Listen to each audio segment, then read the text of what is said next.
오늘은 성령운동의 왜곡 현상에 대해서 공부를 해보도록 하겠습니다.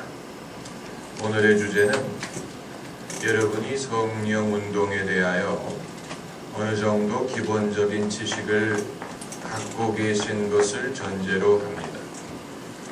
그렇지 않으면 성령운동이 어떻게 왜곡됐는지를 제가 설명해 드릴 때 이해하기가 쉽지 않으실 것입니다. 성령운동이 무엇인가를 어느 정도 알고 계시는 것을 전제로 하고 그것이 우리나라에 상륙해서 어떤 식으로 왜곡됐는지를 여러분이 이해하실 수 있을 것입니다. 먼저 성령운동이란 무엇을 말하는 것이냐? 사실 기독교 역사는 성령운동으로 시작됐습니다. 교회의 출발점이 어디에 있었느냐? 예수님이 이 땅에 계실 때는 교회에 대해서 말씀은 하셨지만 아직 교회라는 것이 시작되지는 않았습니다. 그럼 언제 교회가 탄생했느냐? 오순절날 탄생했다고 봅니다. 그게 바로 사도행전 2장에 이 120명의 성도들이 다락방에서 기도하고 있을 때 오순절날 성령이 임하시면서 그들이 방언을 하고 또 그 현상이 많은 사람의 이목을 끌고 그래서 베드로가 그들에게 복음을 전하면서 이 예루살렘 교회가 시작이 되고 교회가 시작되고 동시에 기독교가 시작이 됐습니다. 그렇기 때문에 기독교는 예수님의 복음을 전하는 것으로 시작됐지만 동시에 성령운동으로 시작이 됐다고 볼 수 있습니다. 그런데 그러면 왜 새삼스럽게 성령운동이라는 말이 교회에 통용이 되느냐? 초대교회에 나타났던 성령의 은사들이 사장된 오랜 기간이 있었기 때문입니다. 그게 언제부터 언제까지라고 말하기는 좀 어렵습니다. 왜냐하면 개인적으로 또 부분적으로 성도들이 늘 성령의 능력을 어느 정도는 경험을 했다고 보기 때문에 다시 말하면 이 성령의 은사가 사라진 시점과 또 그것이 회복된 시점을 우리가 분명하게 정의할 수가 없다는 것입니다. 그러나 대체적으로 보면 이 초대교회 시대라는 것은 이제 오순절에서부터 사도들이 사망했을 때 아니면 교부들이 아직도 살아있을 때 그 기간을 초대교회라고 부르는데 한 300년 동안 지속이 됐다고 봅니다. 300년. 그건 이제 너그럽게 보는 것이고 이 성령의 은사가 초창기에서부터 사도들이 살아있는 동안에는 상당히 활발하게 나타났다고 봅니다. 그런데 이제 어느 시점이 지난 후부터 교회가 이 로마 시대의 정식 종교로 채택이 되고 더 이상의 박해가 없고 이제는 기독교가 터전을 잡고 발전하기 시작한 그 시점부터 성령의 은사가 사라졌다고 보는 것입니다.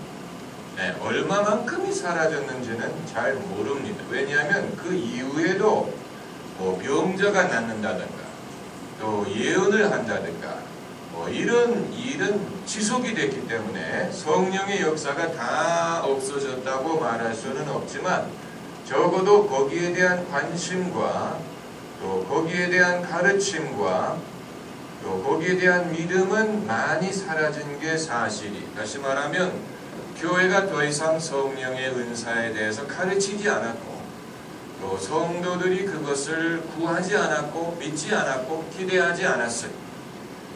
이것이 언제까지 지속이 되느냐? 20세기 벽두까지 지속이 됐습니다. 1900년이 이제 20세기의 시작이지요.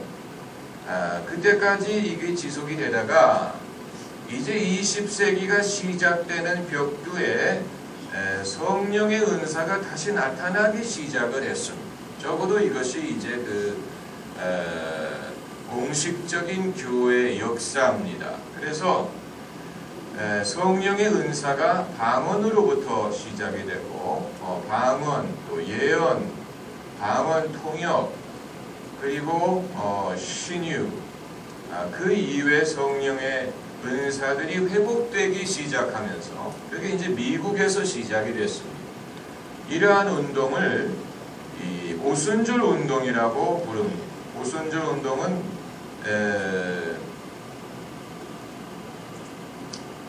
이 오순절이란 말이 영어로 펜터코스트이기 때문에 펜터코스탈 무브먼트라고 불렀어요.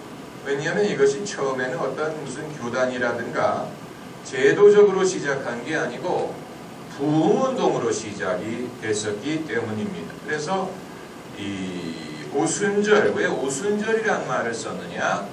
사도행전에 오순절날 성령의 역사가 임했기 때문에 이처럼 성령의 역사가 나타나는 부흥운동을 오순절 운동, 그래서 펜타코스탈 무브먼트라고 불렀습니다.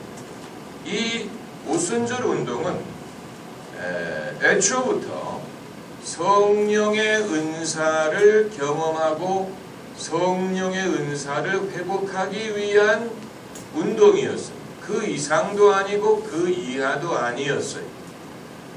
이렇게 성령 운동이 시작이 됐어요. 미국에서 시작이 됐지만 그것이 이제 전 세계적으로 퍼지기 시작을 했지요. 왜냐하면 굉장히 신비하고 신기한 일이었기 때문에 왜 그 오랜 세월 동안 이와 같은 성령의 은사가 사장되어 있었느냐, 그건 우리가 알 수 없습니다. 이것이 어떤 말세의 한 조짐이냐? 왜냐하면 이 사도행전 2장에 베드로가 이 성령의 은사에 대해서 이해하지 못하고 또 조롱하는 사람들에게 요엘서의 말씀을 인용하는데, 요엘서에 뭐라고 되어 있냐면은 말세에 내가 내 영을 모든 육체에게 부어주리니, 이렇게 시작이 됩니다. 말세에. 그래서 이미 그 당시에도 기독교인들은 이 종말이 다가왔다고 믿었는데, 아무튼 20세기 벽두에 다시 성령의 역사가 나타나게 될 때 성도들은 이것이 이제 종말의 징조라고 이해를 했습니다. 이렇게 해서 이제 그 오순절 운동이 시작이 됐는데, 이 왜곡 현상은 대한민국에서 시작된 게 아니고 원래는 미국에서 시작된 것입니다. 사람은 하나를 할 수 있게 되면 그 하나만 생각하는 게 아니고 그것으로 인해서 다른 것들도 할 수 있다고 생각하려는 그런 경향이 있습니다. 그래서 이제 성령의 능력, 영적인 능력, 이것이 어떤 그 힐링으로 나타날 수도 있고, 또 무슨 예언으로 나타날 수도 있고, 또 하나님에 대한 깊은 경험으로 나타날 수도 있습니다. 아무튼 영적인 능력을 사람들이 경험을 하면서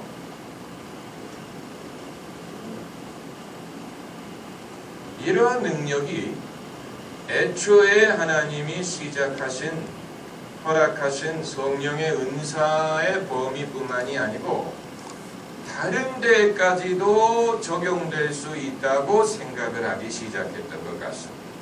그러니까 하나님의 능력을 경험하게 되면서 사람들이 그것을 그 자체로만 받아들이고 그 자체에 충실해야 되는데, 일단 하나님의 능력을 경험하게 되니까 이제 그 능력을 다른 범주에도 적용할 수 있다고 생각을 하기 시작했던 것 같습니다. 그래서 이제 여기에 무엇을 겸하기 시작했냐면 여기에다가 이제 믿음의 능력이라는 것을 덧붙이기 시작했습니다. 이건 이제 여러분이 그건 자연스러운 게 아니냐라고 생각을 하실 수 있지만 이것은 원래 성령운동의 범주에서 벗어나는 것입니다. 아까 말씀드린 것처럼 원래 성령운동은 성령의 은사를 경험하고 회복하는 것 그 이상도 아니고 이하도 아니었습니다.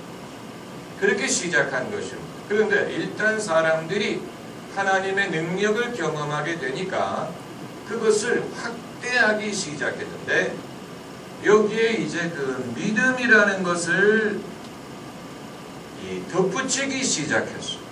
그래서 우리가 기왕의 하나님의 능력을 경험하고 이전 사람들이 알지 못했던 하나님과의 더 친밀한 하나님의 임재를 경험하게 된 마당에 이것을 믿음과도 접목시키자. 이래서 이제 예수님도 그 믿음에 대해서 많은 말씀들을 하셨지요.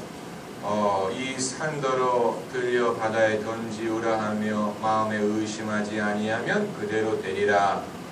또 너희가 구하는 것을 받은 줄로 믿으라. 그리하면 이루리라. 이런 그 성경의 수많은 그 믿음에 대한 말씀들을 접목시켜서 애초에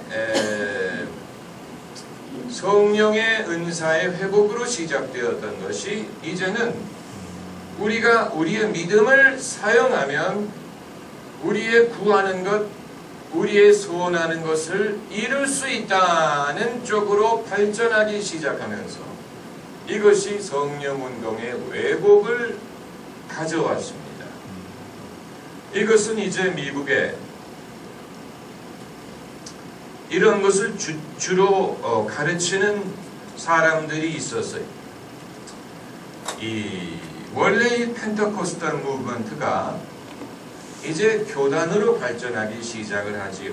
그래서 이제 이런 그 성령의 은사들을 믿고 가르치고 경험하는 교단들을 오순절 교단이라고 부르는데 거기에는 종류가 많습니다. 대표적인 것이 이제 Assemblies of God라는 교단입니다. Assemblies of God. 우리나라의 하나님의 성회로 들어와 있는 교단입니다. 하나님의 성회.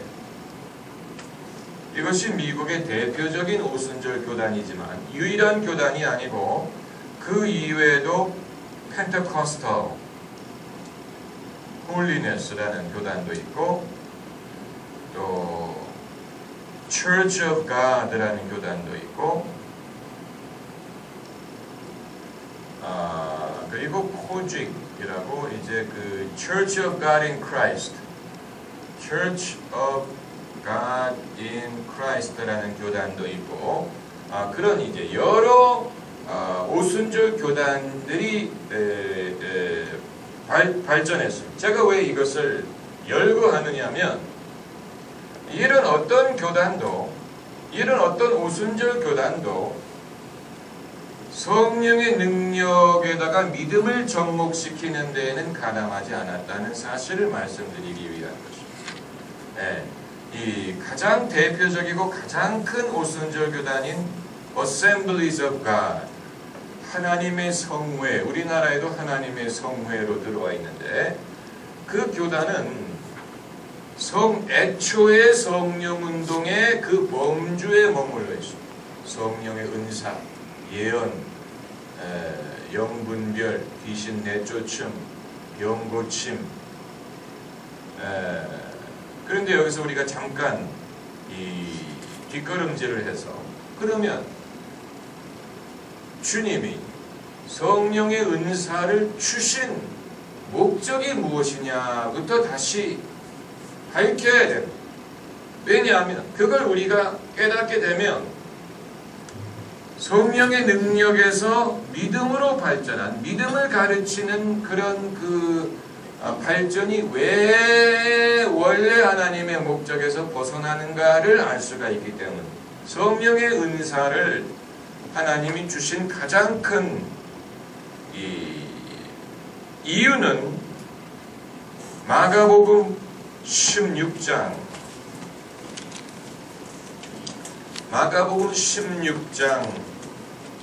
17절 말씀을 보시면, 16장 17절, 이것은 이제 예수께서 승천하시기 전에 당신을 믿는 자들에게 따를 표적에 대한 약속인데, 믿는 자들에게는 이런 표적이 따르리니, 표적이란 말씀을 쓰셨어요. 그리고 그 다음에 등장하는 5가지는 성령의 은사적인 현상입니다. 저희가 네 이름으로 귀신을 쫓아내며, 이것도 성령사역이죠. 새 방언을 말하며, 뱀을 집으며, 무슨 독을 마실지라도 해를 받지 아니하며, 병든 사람에게 손을 얹은즉 나으리라. 이것을 표적이라고 부르셨는데, 표적은 무슨 뜻이냐면 증거라는 뜻입니다. 증명하는 표시라는 뜻입니다. 무엇을 증명한다는 얘기냐? 예수님의 복음이 옳다는 것을 증명한다는 뜻입니다. 그래서 20절 말씀을 보면은, 제자들이 나가 두루 전파할세 주께서 함께 역사하사 그 따르는 표적으로 말씀을 확실히 어떻게 하시니라? 증거하시니라. 표적으로, 따르는 표적으로 말씀을 확실히 증거하셨다. 하나님이 성령의 은사를 주시는 목적은 복음이 옳다는 것을 증거하기 위한 것이었습니다. 다시 말하면 성령의 은사는 복음 전도와 긴밀하게 연결이 되어 있습니다. 복음 전도를 위하여 성령의 은사를 주신 것입니다. 병 고침이든 귀신 내쫓는 것이든 능력이든 예언이든 어떤 것이든 그것을 허락하신 목적은 복음 전도를 위한 것입니다. 그런데 그 목적에서 벗어나기 시작하면 하나님이 성령을 주신 목적으로부터 이탈하는 것입니다. 그게 어떤 것이든, 그러나 그런 것은 쉽게 다가옵니다. 병자를 고치는 것도 여러분, 이 복음이 진리라는 것을 증명하는 차원에서 병자를 고치는 것과 병자를 고치기 위하여 병자를 고치는 것은 큰 차이가 있습니다. 그 차이를 우리가 알아야 됩니다. 성령의 은사는 의료행위의 목적으로 주신 게 아니에요. 인간을 모든 질고로부터 고치기 위한 게 아니에요. 그건 원래 하나님의 목적이 아니에요. 어디까지나 복음을 전하는 과정에서 복음이 옳다는 것을 확실하게 증명하기 위해서 주시는 것이죠.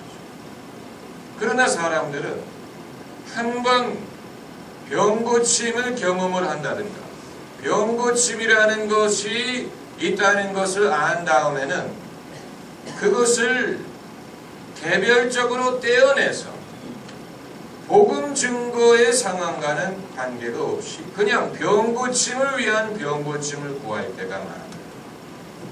그런 쪽으로 발달해. 그러다 보니까 이 원래 하나님의 은사로 병을 고쳤던 사람들이 처음에는 사람들의 어떤 바람이라든가 소원이라든가 사람들의 믿음과는 상관없이 하나님의 주권적인 역사로 병자가 나았는데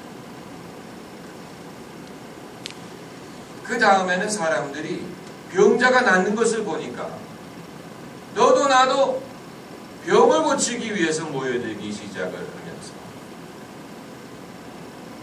수많은 목사들이 병 고침을 받으려면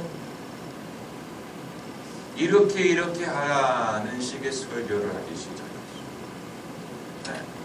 예수님은 많은 병자를 고치셨지만 한 번도 너희가 나으려면 이렇게 하라는 말씀을 하신 적이 없어요. 아주 신기하니 예수님은 그렇게 많은 병자들을 고치셨지만 너희가 병에서 나으려면 이렇게 하라고 말씀하신 적이 없어요.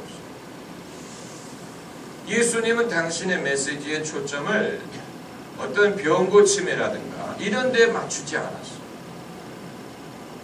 그러나 성령 운동이 시작된 다음에 부흥사들은 집회를 인도하면서 이제는 사람들이 복음을 들으려고 오는 게 아니고 병을 고치려고 오는 거예요.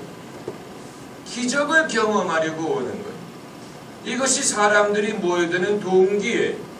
그렇기 때문에 그들의 문제를 해결해 주기 위해서 부흥사들은 복음을 전할 수가 없고 여러분이 병에서 나으려면 이렇게 해야 됩니다 라고 가르쳐야 되고 여러분이 여러분의 믿음을 개발시키기 위해서는 이렇게 해야 됩니다. 이런 식의 어떤 그 목적의 변질이 발생했다는 거예요. 그러니까 만일 제가 그런 입장에 있었더라도 충분히 그럴 수 있었을 것 같아요.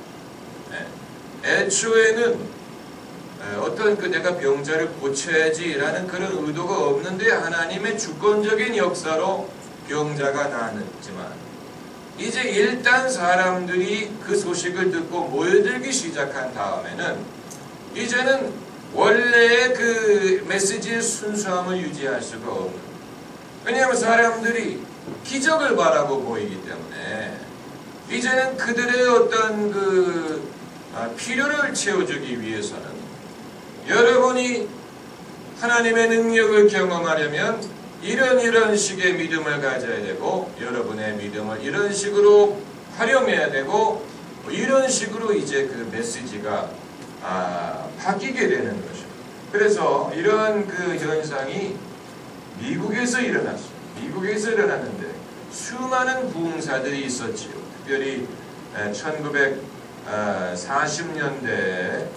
40년대부터 이런 그 대중적인 그 집회와 대중적인 부흥사들이 많이 등장을 했습니다. 빌리 그레엄 목사님도 1940년에 시작했습니다. 그러나 빌리 그레엄 목사님은 성령파는 아니고 순수한 복음파지요.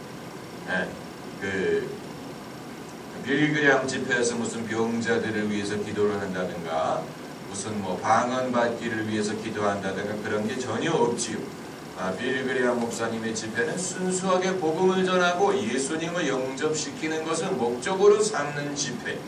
그런 면에서 그분이 장수할 수 있었던 비결이 거기 있다고 봅니다.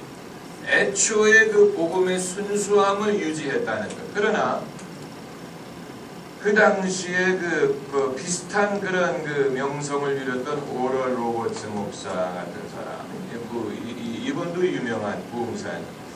이분은 오순절 교단 출신이고, 참고로 여러분 추우시면 에어컨을 꺼도 되고 줄여도 됩니다. 다시 그 에어컨의 시대가 도래했지요. 안 킬 수도 없고 쉴 수도 없고 땀을 흘리든가 아니면 감기가 걸리든가 둘 중에 하나예요. 성악가들 중에는 이 에어컨 바람에 굉장히 예민한 사람들이 있다고 하지요. 그래서 뭐 일절 에어컨 바람이 있는 데는 일절 가지 않는 사람도 있다고 하는데 저는 성악가가 아닌 게 참 다행이라고 생각합니다. 일평생 목에다가 마우라를 두르고 살아야 될 겁니다. 목을 보호해야 되니까. 이제 오럴 로버츠 목사는 이 빌리 그레엄 목사님과는 다른 이제 성령파 부흥사였지요. 그런데 이제 이분의 집회에 많은 사람들이 병을 고쳐달라고 이제 모이기 시작했습니다. 그래서 오럴 로버츠 목사가 이제 여러 가지 뭐라 그럴까 한국 교회에 영향을 준 그런 가르침을 탄생시켰는데 그 흔적은 사방에서 볼 수 있습니다. 오럴 로버츠 목사는 설교를 시작할 때마다 여러분에게 오늘 좋은 일이 일어납니다. 이런 식으로 이제 설교를 시작했죠. Something good is going to happen to you. 그걸 이제 국내에서 그대로 수입해가지고 흉내내는 분들이 있죠. 여러분에게 오늘 좋은 일이 일어납니다. 이런 식으로. 또 하나는 오럴 로버츠 목사가 유행시킨 또 하나는 하나님은 좋으신 분이다. God is a good God. 하나님은 좋으신 분이다.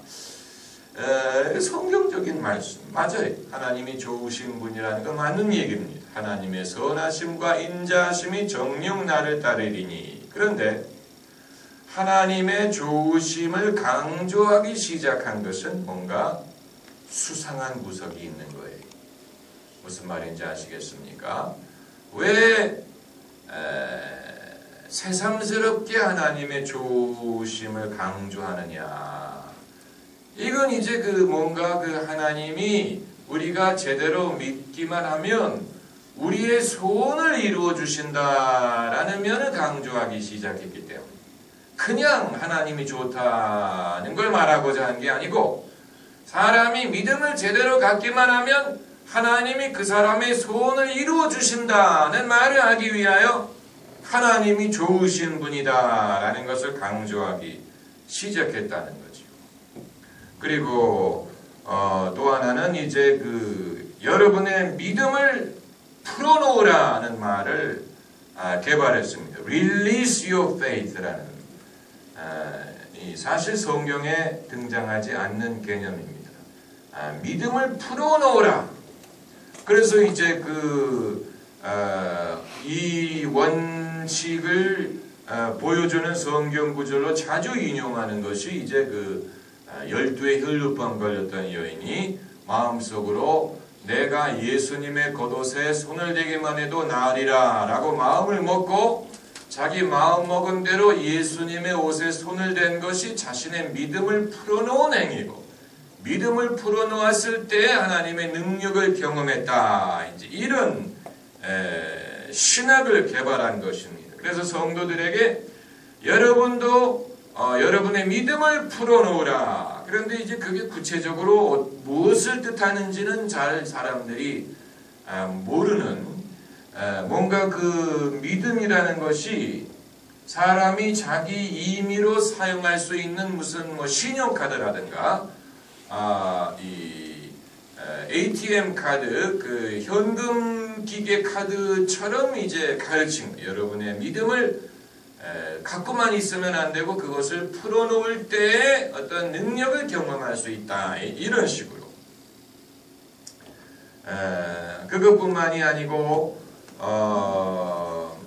오럴 로버츠 목사가 이제 사람이 자신의 믿음을 풀어놓아서 구체적으로 얻을 수 있는 것을 두 가지를 강조했어요.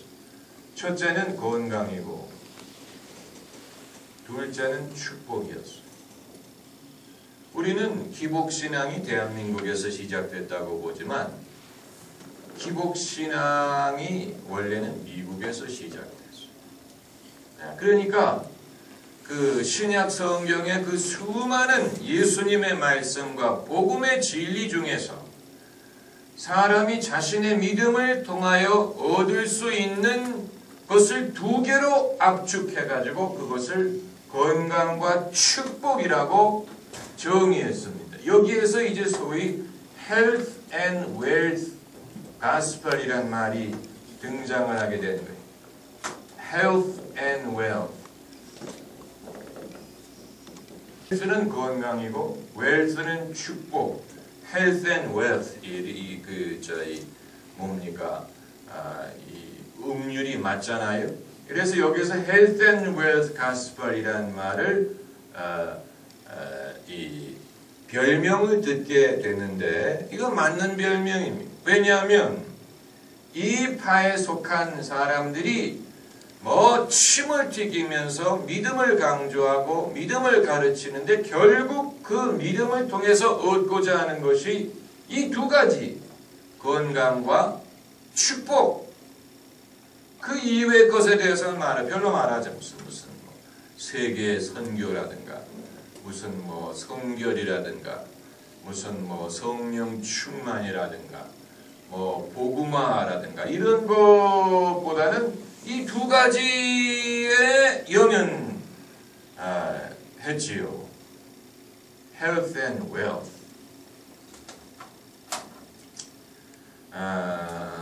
그래서 이제 이 파에 속한 많은 그 부흥사들이 있습니다. 오럴 로버츠가 대표적이고, 그 이외에도 케네스 헤이건이라는 사람이 있었고, 케네스 헤이건 세상을 떠났습니다만은 그 제자인 케네스 코플란드라는 사람이 있었고,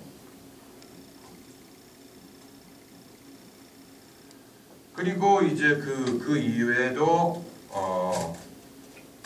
찰스 캡스라는 사람이 있었고, 찰스 캡스, 프레드 프라이스, 크래플로 달라,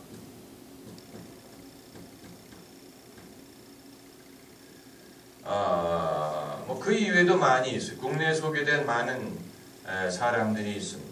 이름은 다 제가 기억을 할 수 없지만, 케네스 헤이건은 정식 책은 쓰지 않았지만 소책자를 많이 써서, 그리고 이제 그 라디오를 통해 가지고 믿음의 원리, 그래서 이제 Health and Wealth라고 부르기도 하고 School of Faith라고 부르기도 했어요. 믿음 학파라는 것이죠. 그런데 이상한 것은 이 모든 신앙운동이 성령운동에서 비롯됐다는 사실. 원래는 성령운동에서 시작되는데 어떻게 가지고 그 초점이 성령이 아니고 믿음으로 옮겨오게 됐고, 그 믿음을 강조함으로 무엇을 얻으려고 했느냐면 결국 이 두 가지로 집약이 됐다는 사실. 결국 이 신기한 일이죠. 왜 다른 믿음을 통해서 다른 것을 이루려고 하지 않고 결국은 그 믿음을 통해서 건강과 축복에 초점을 맞추느냐 하는 것이죠.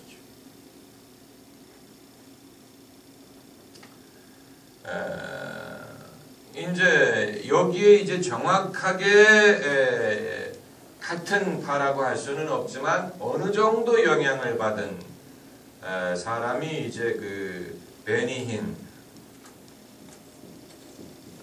그러면 베니힌은 또 이제 그 좀 배경이 약간 다릅니다. 그러나 같은 물에서 노는 사람들이죠. 베니힌이라든가 그 같은 물에서 이제 노는 사람들이고, 국내에는 순복음교회를 통하여 이것이 소개가 됐습니다. 그런데 이제 그걸 별개의 주제, 순복음교회는 여기에 한술 더 떴어요. 한술 더 떠서 이 미국의 헬스 앤 웰스 복음은 그냥 믿음을 얻고, 사람이 어떻게 믿음을 얻느냐, 또 사람이 어떻게 믿음을 사용하느냐, 또 믿음이 얼마나 큰 능력이 있느냐, 여기에 이제 머물렀다면 한국의 순복음교회는 여기서 한술 더 떠서 이제 4차원의 세계라는 그런 그 새로운 개념을 개발했죠. 4차원의 세계. 사실 영적인 세계는 4차원의 세계라고 부를 수 없습니다. 성경 어디에도 영적인 세계가 이 물질 세계에서 한 차원 발전한 것이라는 그런 말씀이 없어요. 4차원의 세계라는 말 자체가 이제 물질 세계를 다스리는 어떤 그보다 너무 높은 세계라는 뜻을 갖고 있는지는 모르겠습니다만은 4차원의 세계의 그 성경적인 근거가 희박합니다. 그런데 이제 4차원의 세계를 통해서 주장하는 것은 사람이 어떤 그 비전을 가지고 꿈을 가지고 그것을 열심히 마음속에서 바라보면 그대로 이루어진다라는 주의. 사람이 어떤 그 자기가 소원하는 것을 영상화해서 마음속에 그림으로 만들어서 그것을 계속해서 바라보면 그대로 이루어진다. 이게 이제 미국에서 헬스 앤 웰스 가스펠에서 한 걸음 더 발전한 것입니다. 그래서 이것은 좀 더 사람이 자기 그 주도적으로 자기가 소원하는 것을 마음속에 그리고 그것을 입으로 자꾸 고백하고 그래서 이제 웃지 못할 그런 이제 일이 발생하게 되는데, 병에 걸린 사람이 자기가 병에서 낫기를 원하는데 그래서 이제 입으로 자꾸 고백을 하는 거예요. 나는 나았다. 나는 나았다. 나는 건강하다. 그래서 나중에는 결국 어떻게 되냐면 안 아프다라고 고백을 하게 되는. 자기 지금 아픈데 낫기 위해서 안 아프다라고 고백을 하는 웃지 못할 일이죠. 그래서 당신 이런 병이 있습니까? 그러면 없습니다. 나 나았어요. 근데 실제로는 안 나았거든요. 그러나 자기가 그런 병이 있다고 말하는 것 자체를 두려워하는, 그게 믿음이 아닌 것처럼. 그래서 나았습니다. 나았습니다. 이런 웃지 못할 그런 것까지 이제 이것이 발전하는 것이죠. 그래서 제가 신학교에 다닐 때 이런 농담이 있었어요.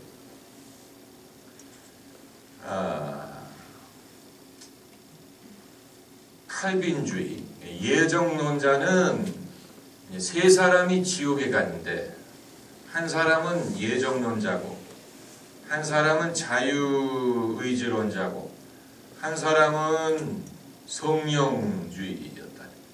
그래서 예정론자는 나는 원래 지옥에 가기로 예정이 되어 있기 때문에 여기 왔다 이렇게 말을 했고, 자유의지론자는 나는 내 행위의 결과로 지옥에 왔다 이렇게 말을 했고, 성령주의자는 나는 여기 있는 게 아니다. 자기가 지옥에 있다는 사실을 인정하려고 하는 건 않는 거예요. 나는 여기 있는 게 아니다.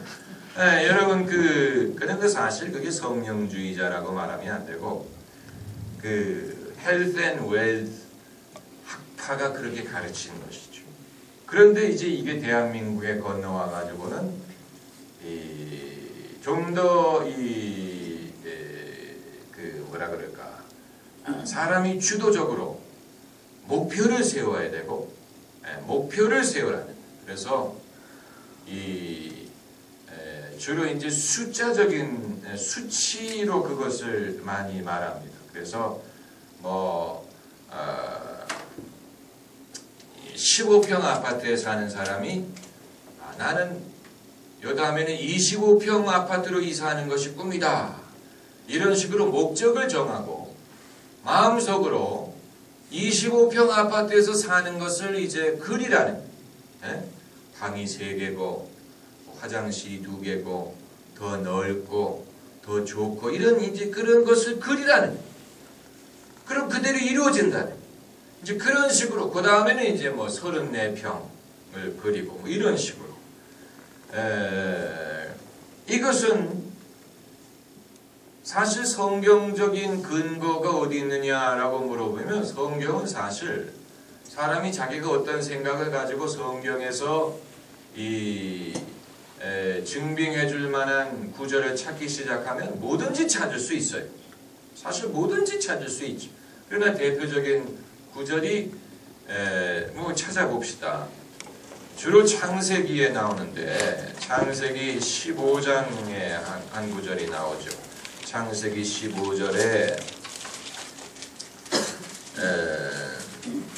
15장 창세기 15장 5절에 그를 이끌고, 이건 하나님이 아브라함을 이끌었다는 얘기입니다. 그를 이끌고 밖으로 나가 가라사대 하늘을 우러러 뭇별을 셀 수 있나 보라. 또 그에게 이르시되 내 자손이 이와 같으리라. 아브라함이 여호와를 믿으니 여호와께서 이를 그의 의로 여기시고, 이 하나님이 아브라함이 아직 무자한데 하늘의 별을 우러러보게 하시고 별처럼 많은 후손을 마음에 품게 하셨다. 그럴듯한 성경 구절입니다. 이제 또 하나 자주 인용되는 성경 구절은 야곱이 아롱지고 점박이 있는 양과 염소를 많이 얻게 된 사건입니다. 그게 어디에 나오냐면 30장에 나옵니다. 창세기 30장 37절을 보면은 37절부터 보면 야곱이 버드나무와 살구나무와 신풍나무의 푸른 가지를 취하여 그것들의 껍질을 벗겨 흰 무리를 내고 그 껍질 벗긴 가지를 양떼가 와서 먹는 개천의 물구 위에 세워 양떼 향하게 하매 그 떼가 물을 먹으러 올 때 새끼를 베니 가지 앞에서 새끼를 뱀으로 얼룩얼룩한 것과 점이 있고 아롱진 것을 낳은지라. 아주 신기한 구절입니다. 네? 이제 야곱이 라반과 약속을 했어요. 희고 이 점이 없는 양은 삼촌 것이고 점이 있고 아롱진 것은 내 것이 되겠습니다. 약속을 했어요. 그리고 이제 야곱이 양들이 물을 먹는 앞에다가 나뭇가지를 벗겨가지고, 그러니까 이제 거기에 얼룩걸룩한 그런 모습을 가진 나뭇가지를 거기다가 갖다 놓고 그걸 양들이 보면서 짝짓기를 하니까 새끼들이 전부 다 아롱진 새끼들이 나왔다네. 어떻게 보면 일리가 있는 말처럼 들리기도 합니다. 태교의 원칙이 그거 아닙니까?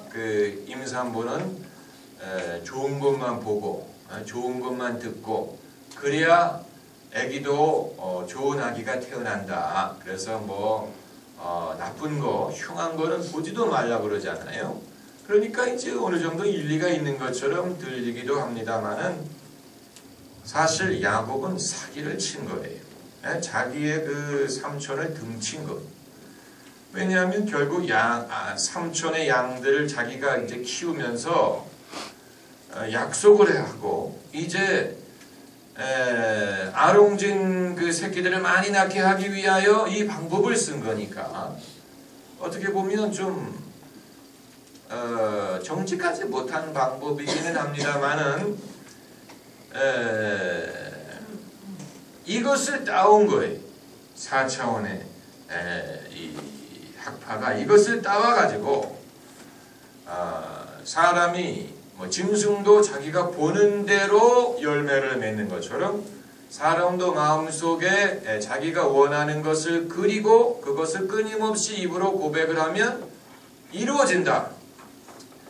이러면서 이제 조영기 목사님은 자기가 환상에서 본 그런 이야기를 많이 하지요. 환상에서 이제 일본 선교 여행을 갔을 때 꿈속에서 칠판에다가 일본어로 계속해서 썼다는 거예요. 그 내용이 환상과 꿈과 환상은 성령의 언어다라는 문구를 계속해서 쓰는 꿈을 꿨다는, 꿈과 환상은 성령의 언어다. 그래서 이제 그분이 설교할 때마다 성령의 언어는 꿈과 환상입니다. 자기가 계시를 받았기 때문에 꿈과 환상. 그러나 중대한 교리를 세우는 근거로서 자기가 꿈꾼 내용을 주장하는 것은 그건 사실은 잘못된 것입니다. 성경 말씀도 아니고 자기가 꿈꾼 내용을 가지고 그게 하나님의 계시라고 믿고 거기에다가 어떤 그 자신의 목회의 중대한 교훈을 그걸 근거로 세우는 것은 굉장히 위험한 것입니다. 굉장히 위험한 것이고 사실 제가 말씀드린 소위 이 4차원의 방식은 주술사들이 이미 오래전부터 쓰는 방식입니다. 주술사들.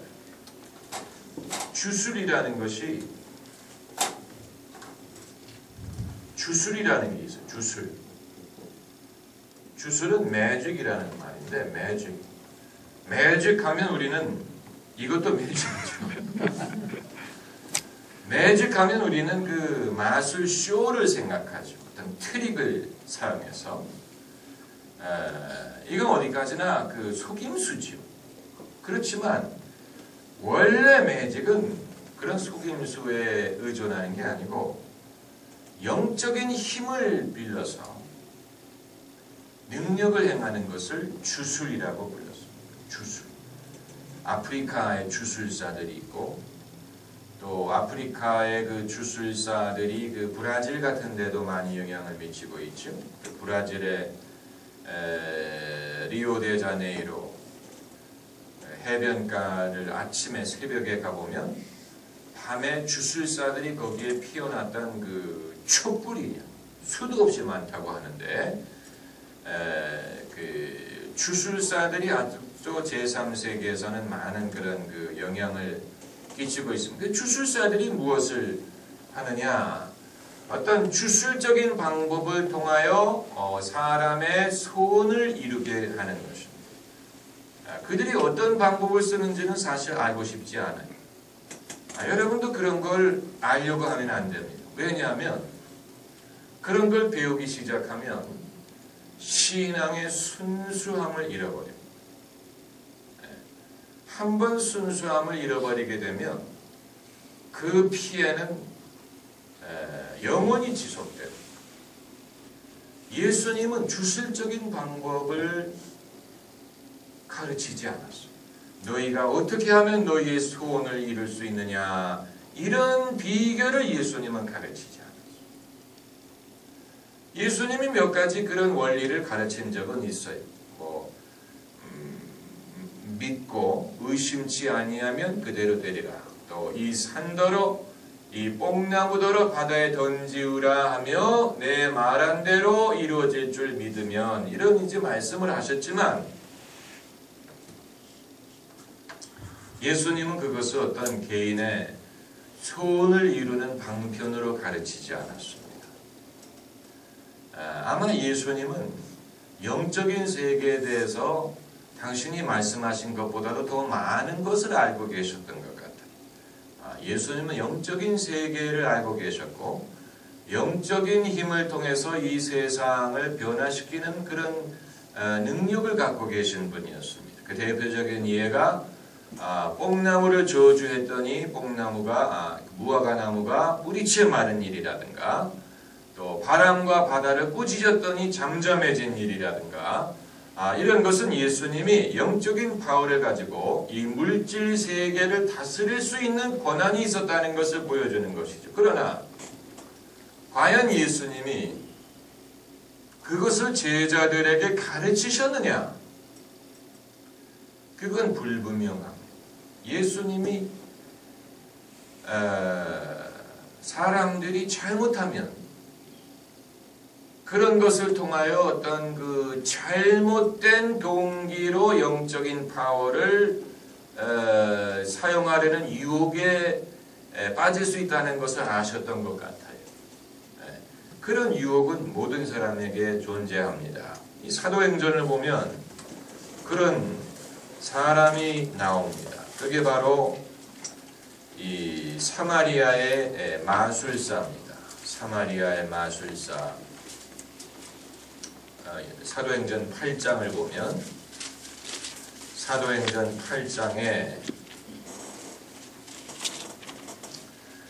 8장 9절을 보면 그 성에 시몬이라는 사람이 전부터 있어 마술을 행하여 사마리아 백성을 놀라게 하며 자칭 큰 자라 하니, 이 사람이 원래부터 이 주술사였어요.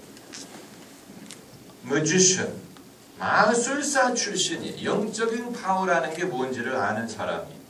그런데 이 사람도 예수님을 믿고 세례를 받았습니다. 13절을 보면 시몬도 믿고 세례를 받은 후에 전심으로 빌립을 따라다니며 그 나타나는 표적과 큰 능력을 보고 놀라니라. 18절로 가서 보면은 시몬이 사도들의 안수함으로 성령 받는 것을 보고 돈을 들여 가로되 이 권능을 내게도 주어 누구든지 내가 안수하는 사람은 성령을 받게 하여 주소서. 이 사람이 원래 영적인 파워가 뭔지를 아는 사람으로서 이제 성령으로 능력을 행하는 사람들을 보니까 욕심이 나는 거예요. 자기도 그런 능력을 갖기를 원하는 거예요. 그래서 무엇을 주고 그것을 얻으려고 했습니까? 돈을 주고 얻으려고 했어요. 여기에서 벌써 이 사람이 잘못된 것을 알 수 있죠.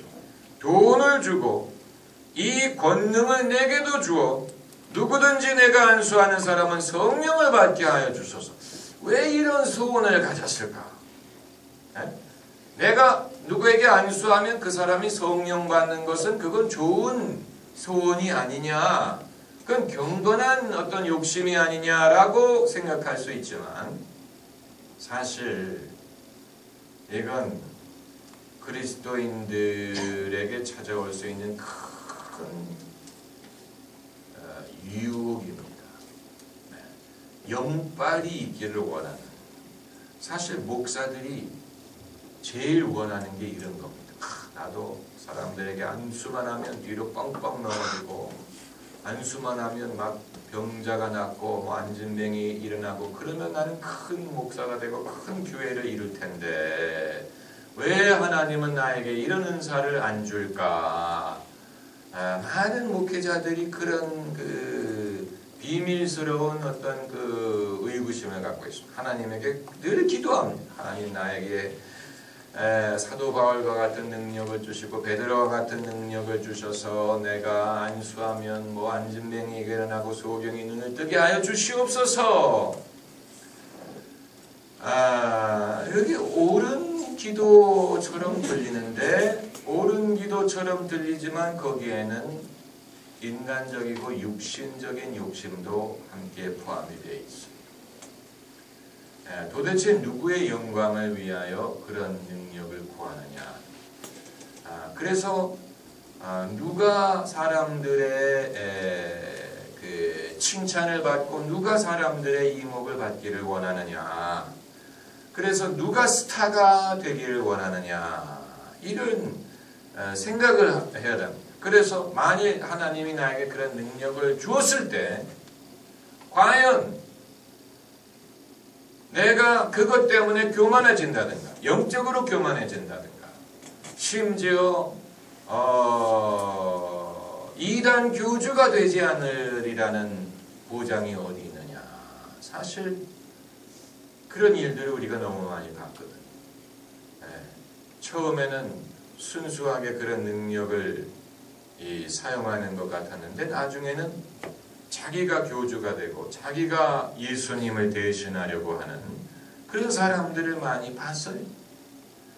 그렇기 때문에 이 20절에 베드로가 아주 그 상황을 아주 정확하게 간파했습니다. 베드로가 가로되 내가 하나님의 선물을 돈 주고 살 줄로 생각하였으니 내 은과 내가 함께 망할지어다. 이 시몬만 망하지 왜 은까지 망하라고 합니까? 베드로가 만일 은의 욕심이 있었다면 이런 말을 할 수가 없죠. 은은 놔두고 사람만 벌 주고 은은 취해서 좋은 일에 쓰면 되지 않느냐. 천만의 말씀. 그 은이 사람을 타락시킵니다. 그게 원래 그릇된 목적으로 제시된 은은 그건 누구에게 가더라도 복이 되지 못함. 그렇기 때문에 내 은과 함께 내가 함께 망할지어다. 둘 다 거부한 거죠. 하나님 앞에서는 내 마음이 바르지 못하니 이 도에는 내가 관계도 없고 분길될 것도 없느니라. 그러므로 너의 약함을 회개하고 주께 기도하라. 혹 마음에 품은 것을 사하여 주시리라. 이제 그 아주 무서운 말을 했는데 여러분 한 5분 쉬었다가 나머지 일을 공부하도록 하겠습니다. 여러분 음료수도 좀 드시고, 그것이 이제 그 새삼스럽게 믿음을 강조하게 된 것도 처음에는 하나님이 의도하신 면이 있다고 봅니다. 왜냐하면 사실 믿음이라는 것은 굉장히 강력한 것인데 사람들이 그 믿음을 소유했으면서도 그것을 사용하지 못하는 부분이 있기 때문에 예수님이 믿음을 무엇에 비유하셨지요? 겨자씨에 비유하셨죠. 그래서 너희에게 겨자씨만한 작은 믿음이 있을지라도 이 산을 들어 바다에 옮길 수 있다, 이렇게 말씀하셨습니다. 그러니까 이 말씀을 왜 하셨냐면 제자들이 우리의 믿음을 더하소서라고 부탁했기 때문에 우리에게 믿음을 더하소서라는 부탁에 예수님이 너희가 믿음을 키우려면 이렇게 하라, 이렇게 말씀하신 게 아니고 너희에게 겨자씨만한 믿음이 있다면, 겨자씨는 지극히 작은 것이죠. 다시 말하면 너희는 나에게 믿음을 키워달라고 하지만 너희가 작은 믿음이 있더라도 그 믿음을 제대로 사용하면 산까지도 움직일 수 있다는 말씀이에요. 그러니까 관건은 내가 어떻게 하면 믿음을 키우느냐가 아니고 지극히 작은 믿음이라도 그것을 어떻게 활용하느냐 하는 것이죠. 그런 면으로는 이 믿음을 강조한 것도 이 하나님이 의도하신 것이라고 말할 수 있습니다. 그러나 그 믿음의 목적이 굉장히 그 육신적인 그 건강과 축복으로 귀결됐다는 것은 그건 유감스러운 것이고, 그리고 이건 지극히 좀 미국적인 현상, 미국의 그 자본주의적인 문화가 그대로 배어 있는 것입니다. 미국은 그 미국제 복음주의를 주의하라는 책도 있는 것처럼 미제가 다 좋은 게 아니에요. 그거 아셔야 됩니다. 미제가 좋을 때가 있었어요. 지금은 지나갔어요. 이제는 미국에 가서 물건을 사면 전부 다 중국에서 만든 거예요. 그렇기 때문에 미제는 없어요. 전부 다 중국제지. 미국에서 파는 중국제. 옛날에는 미국제가 다 좋았어요. 미제 자동차, 냉장고, TV, 의약품 다 좋았지요. 그러나 세월이 지나면서 미국에서는 제조업이 하나둘씩 사라지고 그게 전부 다 중국으로 건너가면서 이제는 세계에서 제일 좋은 TV를 만드는 나라가 어디예요? 대한민국입니다. 대한민국. 또 아무리 미국의 자동차를 수입하라고 해도 한국 사람들이 안 사줍니다. 왜 그렇습니까? 미제 자동차가 좋지가 않기 때문에 외형적으로도 예쁘지 않고 또 기능도 그렇게 안 좋아요. 제가 압니다. 왜냐하면 저희가 이민 가서 저희 아버님이 제일 먼저 사신 차가 GM 차예요. 임팔라라고 8기통짜리 엄청나게 기름 먹어대는 자동차인데 그 차가 얼마나 고장이 자주 나고 결국은 나중에는 엔진 타가지고 그냥 버렸어요. 그런데 미국 차들이 고장이 잦아요. 이것저것 고장이 많아요. 아무튼 그 미제는 무조건 좋다는 생각은 이제 과거의 생각이 되어버렸지요. 아무튼 그럼에도 불구하고 성령운동은 미국에서 시작이 됐는데 그 이유는 알 수 없습니다. 하나님이 선택한 일. 왜 성령이 예루살렘에 임했느냐? 하나님이 정하신 일이죠. 그렇기 때문에 하나님이 선택하시고 정하신 일에 대해서는 우리가 뭐라고 말할 수가 없지만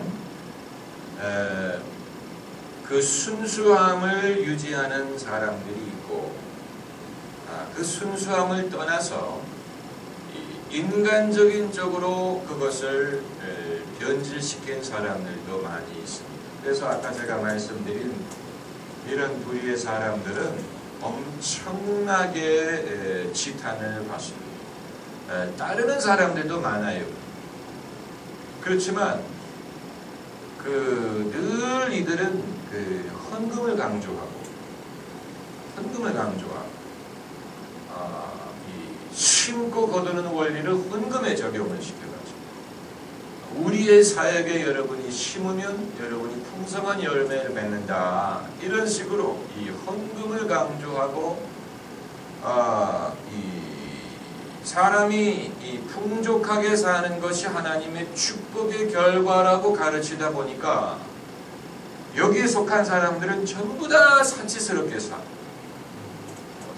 옷을 입는 것에서부터 집에서부터 모든 걸 사치스럽게 살면서 그것을 교인들 앞에서 뽐내고 또 이것이 하나님의 축복인 것처럼 가르치고 이게 처음에는 믿음을 강조한 것에서 시작되는데 나귀를 타고 예루살렘에 입성하셨던 예수님과는 너무나 거리가 먼 기독교가 되어버렸다는 것입니다. 마국간에서 태어나시고 나귀를 빌려 타고 예루살렘에 입성하시고 또 공중에 새는 집이 있어도 인자는 머리 둘 데가 없다고 가르치신 예수님과 너무 거리가 먼 종교가 되어버려서 이 미국적인 기독교라고 부르는 이유도 그것이고 그렇게 그 능력을 경험하고 하나님의 은사를 경험했는데 결국 그 모든 것이 사람의 어떤 육신적인 욕심을 이루기 위한 방편으로 전락시켰느냐 하는 비판을 면할 수가 없는 것입니다. 그런데 여러분 우리 속담에도 과한 것은 무엇보다 못하다 그랬습니까? 부족한 것보다 못하다라고 한 것처럼 이 영적인 면에 있어서도 과한 그런 부분들이 있습니다. 사람이 자기가 늘 부족하다고 생각하고 자기의 신앙이 부족하다고 생각하는 사람은 적어도 교만하지 않습니다. 겸손함. 그런데 그게 아니고 자기는 뭔가 능력을 경험했다고 생각하고 자기는 능력을 소유했다고 생각하고 뜨겁다고 생각하고 하나님이 특별히 나를 통해서 역사하신다고 생각하는 사람은 영적으로 교만해지기가 쉽습니다. 그러니까 사람이 부족해서 어떤 우리가 원하는 그런 어떤 그 기준이 있다고 볼 때 거기에 못 미치는 사람은 못 미치기 때문에 문제라면 어떤 기준에 도달한 사람은 교만하기 때문에 또 문제가 생기는데 다른 교만은 그래도 견딜만 하지만 영적인 교만은 고칠 수가 없어요. 영적으로 교만한 사람은 남의 말을 듣지 않습니다. 남의 말을 누가 뭐라고 말하면 그건 믿음이 없기 때문에 그렇다라고 말하든가 경험을 하지 못했기 때문에 그렇다라고 말하든가 나를 핍박하는 것이다 라고 생각합니다. 그렇기 때문에 영적인 교만은 참 고치기가 어려워요. 차라리 교만할 이유가 없는 사람이 더 남의 말을 적어도 듣기는 하고 남에게 배우려고 하는 마음은 있어. 그러나 뭔가 자기가 얻었다고 생각하는 사람은 저 사람이 나와 같은 은사를 경험해보지 못했기 때문에 저렇다. 그래서 오해한다. 나를 핍박한다. 이런 식으로 생각을 하기 때문에 사람들이 비판을 하면 비판을 할수록 더 자기 자신을 보호하려고 이 미국에서 활동하시는 한국 목사님 중에 한국에도 잘 알려진 분이 있죠. 그분의 특징은 집회할 때 사람들이 쓰러진다는 것. 제가 그분을 이제 개인적으로 알고 어떤 이유인지 그분 교회에서 청소년 집회 강사로 저를 초청한 적이 있어요. 오래전에.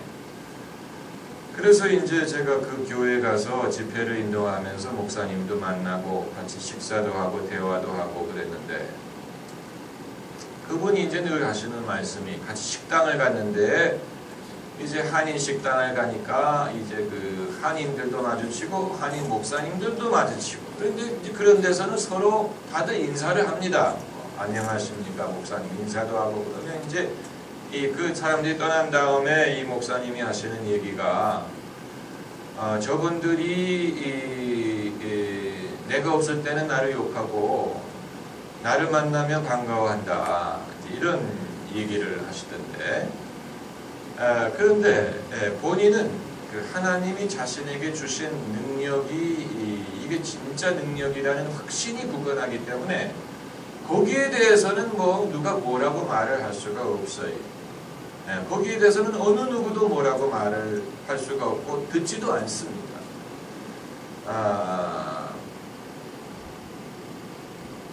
그렇지만 여러분 이제 영역이라는 것을 우리가 좀 더 생각할 시간이 필요합니다. 영역, spiritual power. 아마 여러분도 영역을 어느 정도는 사모하실 거라고 생각이 됩니다. 기독교인이라면 영역을 사모하지 않을 수가 없지요. 사람이 사업을 하면 재력을 갖기 원하고 또 예능을 한다면 그 부분에 재능과 은사를 갖기를 원하는 것처럼 신앙생활을 하는 사람은 영역을 사모하지 않을 수가 없죠. 기도의 능력이라 또 하나님이 함께 하시는 증거라 이런 것을 사모하지 않는다면 그 사람은 신앙인이 아닐 것입니다. 엘리야처럼 영역이 나타나기를 원합니다. 엘리사처럼 스승의 영감의 법조를 원하고 또 예수님의 사도들처럼 어떤 성령의 능력 받기를 사모하는 그런 마음이 있는 것은 그건 자연스러운 것입니다. 그런데 영역이라는 것이 이게 참 애매하고 참된 영역은 어디에 있느냐 또 사람이 영역을 가져서 그것으로 무엇을 하려고 하느냐 또 영역을 얻었을 때 그것을 올바로 간수하는 길이 무엇이냐 하는 것은 별개의 문제예요. 영역을 달라고 구하고 영역을 얻기 위해서 금식하고 기도원에 가는 것과 일단 영역을 얻었을 때 그것을 어떻게 사용하고 어떻게 간수하느냐 하는 것은 완전히 별개의 문제. 완전히 별개의 문제. 별개의 문제.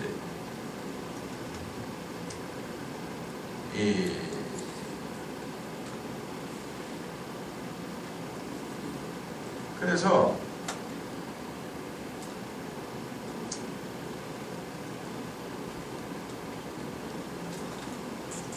이건 이제 우리가 오늘 다 다룰 수 없지만 참된 영역은 무엇이냐 하는 것. 뭐가 진짜 영역이냐 이것도 이제 중요한 거죠. 하나님은 왜 우리에게 영역을 주시느냐 또 영역을 우리가 어떻게 사용해야 되느냐 그리고 우리가 갖고 있는 영역의 한계가 무엇이냐를 알아야 됩니다. 참된 영역은 무엇이냐? 오늘 다루기에 너무 큰 주제. 하나님은 왜 영역을 주시느냐? 유일한 목적은 예수님을 증거하기 위한 것입니다. 여기서 떠나가면 빗나갑니다. 예수님을 증거하라고 영역을 주십니다. 어떻게 사용하느냐? 오늘 다루기에 너무 큰 주제. 근데 이제 네 번째가 중요합니다. 사람의 영역에는 한계가 있습니다. 다시 말하면 영역이 있다고 해서 그 사람이 늘 옳은 게 아니고, 영역이 있다고 해서 그 사람이 늘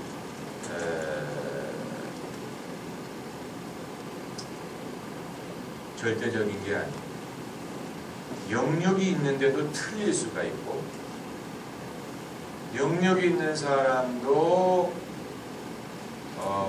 무식할 수가 있고, 영역이 있는 사람도 죄를 지을 수가 있고, 또 실족할 수 있고, 빗나갈 수 있습니다. 그게 한계입니다. 그걸 알아야 돼요. 근데 많은 사람들이 일단 영역을 경험하면 자기에게 한계라는 건 없다고 생각해요. 자기는 늘 옳고, 자기는 늘 다 알고, 자기의 생각은 다 옳고, 자기는 하나님의 뜻을 다 알고 있다고 생각을 하는데 그렇지 않습니다. 이게 한계라는 게 있죠. 이걸 모르기 때문에 많은 사람들이 실족하는 한계. 자기가 예컨대 하나님의 음성을 들을 수 있는 은사가 있다고 해서 자기가 늘 하나님의 음성을 듣는 게 아니에요. 또 하나님의 음성을 들을 수 있는 능력이 있다고 해서 그 사람의 교리가 늘 옳으냐? 아니에요. 그건 교리는 교리대로 배워야 돼요. 배우지 않고 계시로서 교리를 터득할 수 있는 게 아니에요. 계시로서 교리를 터득할 수 있다면 천사가 고넬료에게 직접 가르쳐주지, 못하러 베드로를 불러서 복음을 들으라고 합니다. 그냥 천사가 고넬료에게 가르쳐주면 될 거 아니에요. 근데 천사가 가르쳐주지 못하고 복음에 대해서는 사람을 불러서 들어야 했어요. 사람에게 배워야 했어요. 이 영역이 배움을 불필요하게 하는 게 아니에요. 그런데 많은 사람들이 나는 이제 은혜를 받았기 때문에 신학교 안 가도 되고, 공부 안 해도 되고, 책 안 읽어도 되고, 남에게 배우지 않아도 된다고 생각해요. 그것처럼 큰 실수가 없어요. 그것처럼 큰 실수가 없어요. 그 이외에도 말씀드릴 게 많이 있습니다만은 다음 주에 영역에 대해서 말씀을 드리겠는데, 하나만 말씀드리면,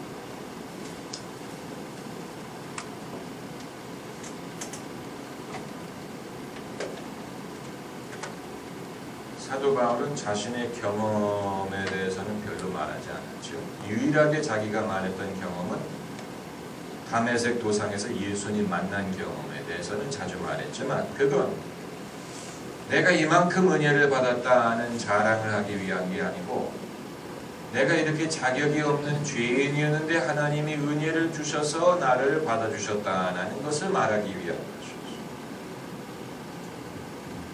사람이 영적인 현상에 대해서 가르치다 보면 성경을 말하기보다는 자기의 경험을 토대로 가르치는 경우가, 경험.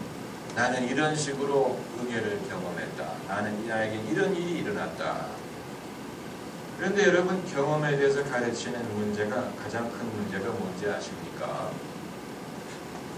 경험이라는 것은 반복되지 않는다는 것이죠. 한 사람이 경험한 것을 다른 사람이 그대로 경험할 수 없어요.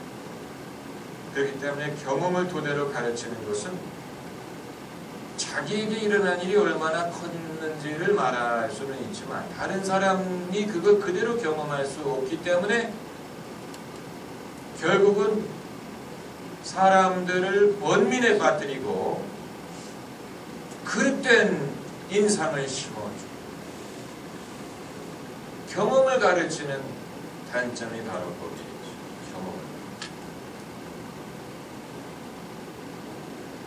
경험을 바탕으로 책을 써서 유명해진 사람이 바로 베니 힌 목사. 그의 기름 부음이라는 책입니다. 또 안녕하세요 성령님이라는 책은 자기의 경험에 바탕을 둔 책입니다. 자기가 이런 식으로 성령을 경험했다. 그런데 저는 그게 진짜 성령의 경험이라고 믿습니다만은 문제는 다른 사람에게 이게 동일하게 일어나지 않는다는 데 있습니다. 그러다 보니까 그 책을 읽는 사람들은 내가 이런 식으로 성령을 경험하지 못하면 하나님이 나를 사랑하지 않는 것인가? 나는 성령을 그럼 받지 못한 것인가 하는 회의를 갖게 됩니다.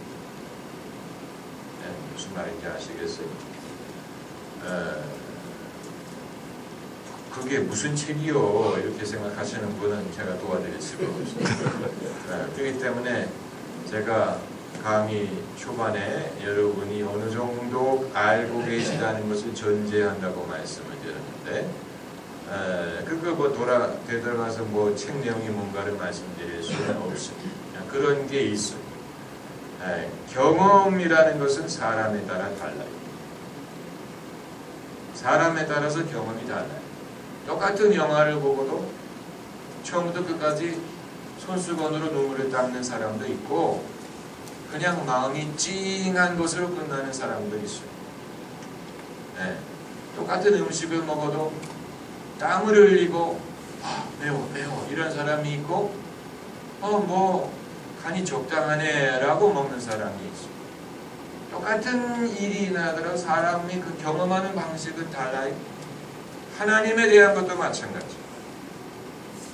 그렇기 때문에 경험을 가지고 내가 진짜 뭐 은사를 받았느니 성령을 받았느니를 판단하려고 하게 되면 우리는 실수에 빠집니다. 실수에 빠집니다.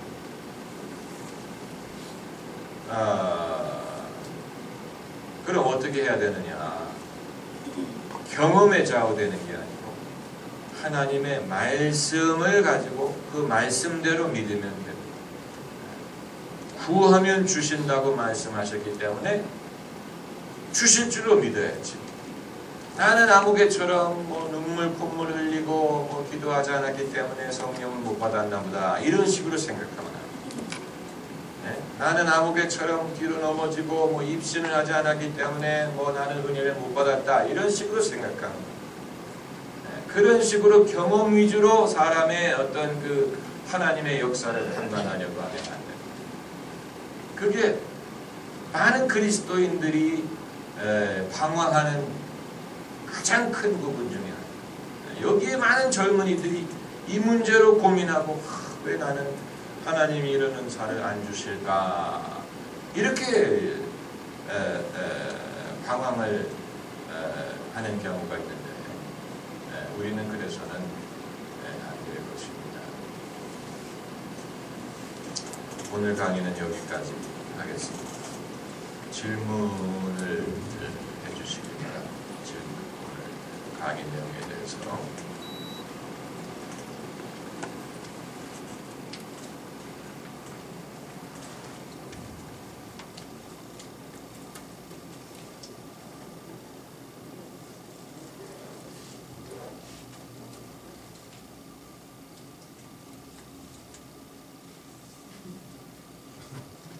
오늘 목사님이 그 강의하신 내용 중에 가장 와닿는 것은 우리가 뭐 신앙생활 열심히 하는 것도 좋지만 한계를 알아야 된다는 그렇다. 저도 이 뭐 성령의 역사에 대해서 쓴 책을 많이 읽어보진 않았지만 유생을 읽어봤는데 그것이 뭐 경험은 그 개인의 것이지 저하고는 또 네. 제가 저기 살아가는 카테고리하고 많이 다른 세계에서 경험한 것이기 때문에 네. 그렇게 특별히 감동적이진 않다. 그게 오늘 저기 결론으로서 와닿습니다. 감사합니다. 네. 질문이 아니고 칭찬이. 예, 또 다른 멘트라든가 질문이 있으신가요?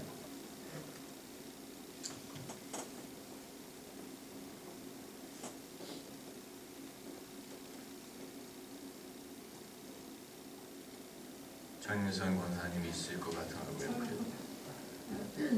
이 영적인 거를 우리가 외시할 수는 없잖아요. 그러잖아요. 신앙생활하는 거. 근데 참 배우면서 많이 배워야 되는 부분인데 그 목사님 설교를 뭐 교회에서 많이 듣고 예배 듣고 그래도 그거로서 좀 부족한 것 같다는 생각이 들어요. 그래서 아마 실수도 하고 뭐 실족도 하고 그런 영적인 면에 우리가 얘기가 많잖아요. 교회마다 뭐 개인마다. 그래서 이 문제는 끊임없이 공부하고 연구하고 배우고 또 실수도 해보고 또 다시 뭐 이렇게 고쳐서 나아가고 끊임없이 그렇게 해야 되는 어려운 문제가 아닌가. 이거 오래 살아야 돼요. 이런 거 다 배우고 도덕하려면 오래 살아야 돼요. 그러니까 오래 살지 못하면 자기 손에 이런 모든 걸 아니면 빨리 배우든가 그런 그 남들보다 더 빨리 이런 깨달음을 얻으면 그럼 일찍 죽어도 돼요. 그렇지만 사람이 어느 정도의 이런 그 숙성 과정을 건너뛸 수는 없죠. 그래서 항상 하나님이 우리는 인간이고 하나님은 하나님이시니까 그냥 항상 겸손한 마음으로 영적인 문제든 어떤 문제든 내가 부족하다 그렇게만 생각하면 실수를 하더라도 그게 좀 넘어가지 않을까 용서해주지 않을까 그런 생각이 들고요. 항상 그거를 자기가 감안하고 신앙생활을 해야 될 것 같다는 생각이 납니다. 또 다른 예. 영이라 그러면 힘이기 때문에 이제 어떤 뭔가 외부에 영향을 미치고 작용을 행사하고 예.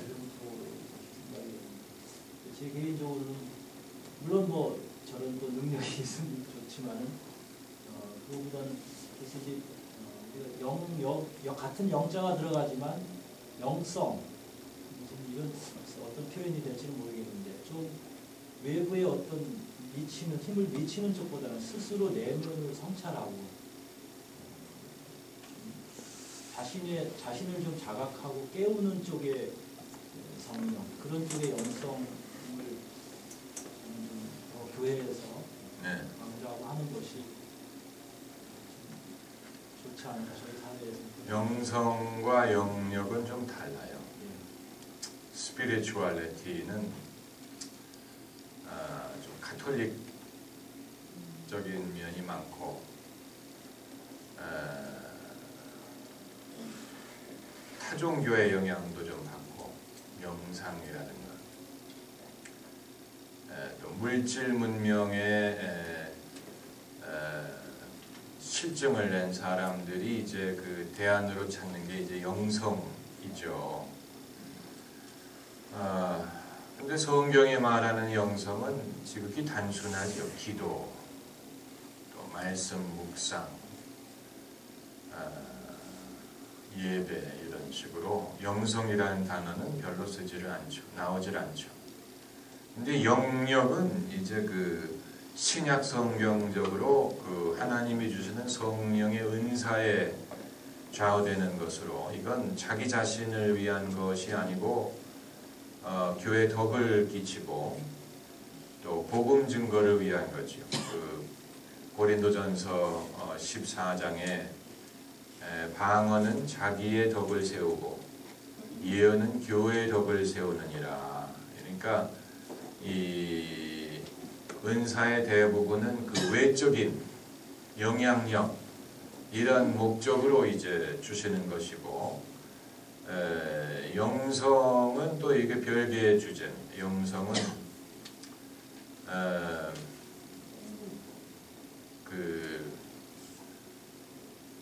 몇 년 전까지만 해도 사실 별로 쓰지 않던 단어입니다. 영성이란 말이 그 누굽니까? 성, 돈, 권력 이 책을 쓴 사람, 리차드 포스트 이런 사람들이 이제 그 영성이란 또 뉴한 이런 사람들이 이제 영성이라는 말을 이렇게 많이 썼는데, 제가 말씀드린 이 성령의 은사와는 좀 다른 카테고리죠. 좀 다른 카테고리. 기도합시다. 할렐루야. 존귀하시고 자비로우신 하나님, 주의 몸된 교회에 성령의 은사를 부으시며 오늘날 성도들이 경건의 모양만을 갖는 게 아니고 경건의 능력을 갖게 하셔서